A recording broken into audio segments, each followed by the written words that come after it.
everybody. Good morning. Happy Thursday morning. Today we're going to get the final breakdown on calorie counting, and then I'm starting a new diet. Today I start keto. So let's get started.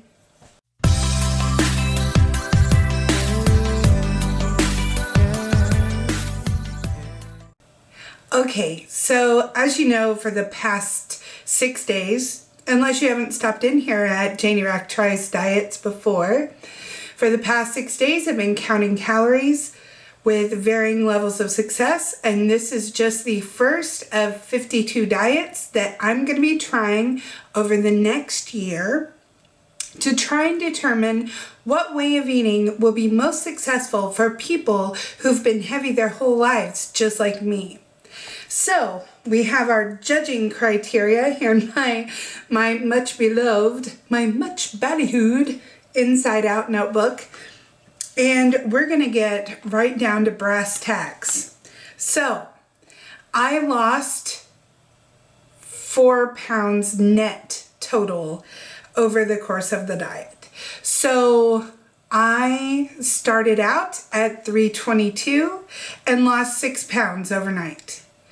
And over the course of the last week, gained, relost to come to a total of 4 pounds lost. So this morning I weighed 318.6, and you can see my scale every day on Tumblr if you want to see my weigh-in picture every day. So for, 4 pounds in a week is pretty good. So weight lost, we're going to give calorie counting a 10. Whoa, a 10. Whew, it's like we're in the Olympics in 1984. Ease of learning, calorie counting shouldn't be a problem at all. You just look at the label, see the number of calories, enter it either in a log or like myfitnesspal, some sort of tracking application, and then you eat that number of calories and you're good to go. And so it could not be simpler. Unless you're looking at popcorn, you need to be a rocket surgeon to figure out how many calories you have eaten in popcorn. So ease of execution, there's nothing special you have to buy. There's no complicated formula. You just count your calories, which you can determine online using a calculator. Like I said, it's very easy to be given a very high number of calories that you should be able to eat and still lose, but it doesn't always work that way when you're as heavy as I am, 300 plus pounds. I was given 2,500 calories as my base metabolic level by a calculator, and if I had gone for the suggested 500 calorie deficit, I would have been at 2,000 calories. I ate 2,000 calories just going over my calories because I wasn't controlling my eating very well and regained overnight. So I just don't feel like base metabolic level is calculated correctly for people my size. That's my personal opinion. So ease of execution, it's super easy to figure out how many calories you need to eat to lose and then eat that many calories. But here's where that gets a little bit trickier. Hunger level. Oh, I forgot to give an actual number for the last two categories.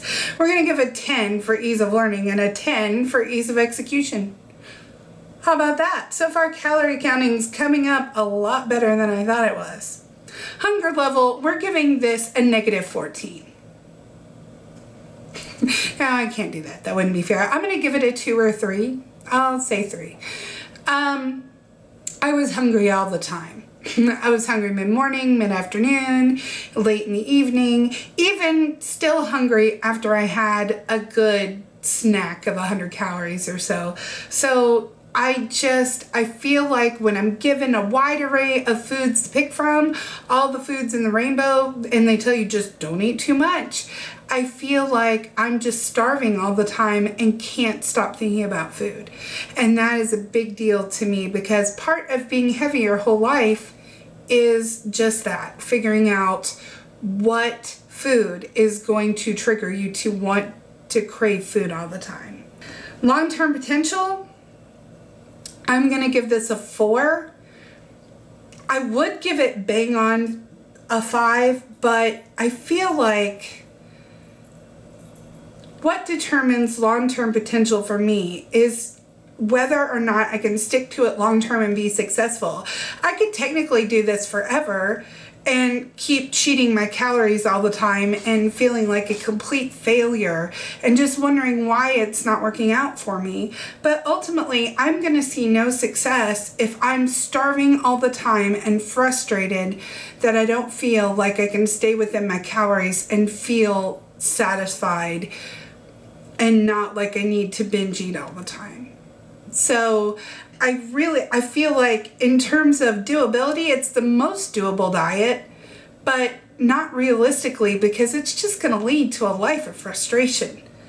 And I mean, Channing Tatum's married, so that's enough frustration for all of us, don't you think, ladies?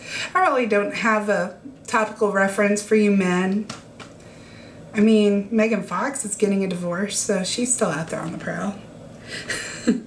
Okay, monetary investment. I didn't spend anything over and above my normal family food budget, so that is excellent. So here we are. We have, given calorie counting for weight loss a 10, for ease of learning a 10, ease of execution a 10, hunger level a 3. Oh gosh, I'm really tempted to take a point off just for memories of how hungry I've been, but I can't do that. Long-term potential, a 4, and monetary investment, a 10. So calorie counting actually comes out, here's its official score. It actually comes out a lot better than I thought it would. But I am ready to move on from calorie counting.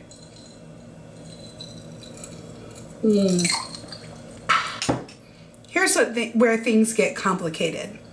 We're starting keto today, and keto is a very science-heavy diet. There's a lot of calculating, there are a lot of numbers you have to keep up with, and very specific food you want to eat.